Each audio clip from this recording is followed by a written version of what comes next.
लेकिन फिर आता है 1980s और ये एक अकेला आदमी इस पूरे गेम को ही पलट कर रख देता है।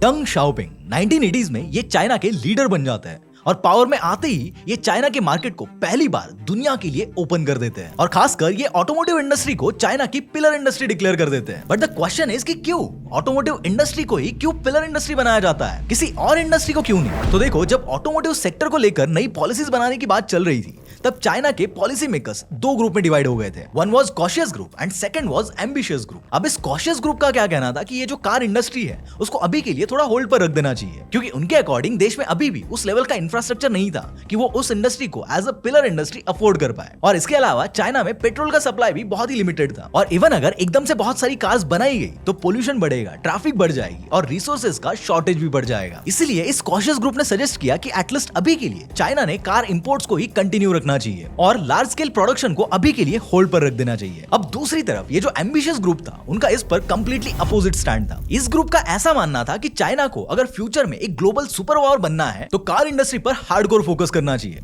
क्यों? क्योंकि उनके अकॉर्डिंग कार्स इंपोर्ट करने से चाइना के फॉरेक्स रिजर्व बर्बाद हो रहे थे। इसलिए इस ग्रुप का कहना था कि अगर वो कार्स बनाने पर ज्यादा फोकस करेंगे तो इससे न सिर्फ उनका फॉरेक्स रिजर्व बचेगा बल्कि मैन्युफैक्चरिंग के through China modern, self reliant और इकोनॉमिकली स्ट्रॉन्ग भी बन जाएगा। अब इन दो ग्रुप्स के बीच ऑटोमोटिव इंडस्ट्री को लेकर जो इंटेंस डिबेट हुआ उसके बाद 1984 में चाइनीज गवर्नमेंट एक बहुत ही इंपॉर्टेंट मीटिंग बुलाती है जिसमें टॉप पॉलिटिशियन से लेकर इकोनॉमिस्ट, बिजनेस लीडर्स और कई स्कॉलर्स पार्टिसिपेट करते हैं और कई अलग अलग और लंबे डिस्कशंस के बाद फाइनली ऑफिशियली 1986 में कार इंडस्ट्री को चाइना की पिलर इंडस्ट्री डिक्लेयर कर दिया जाता है।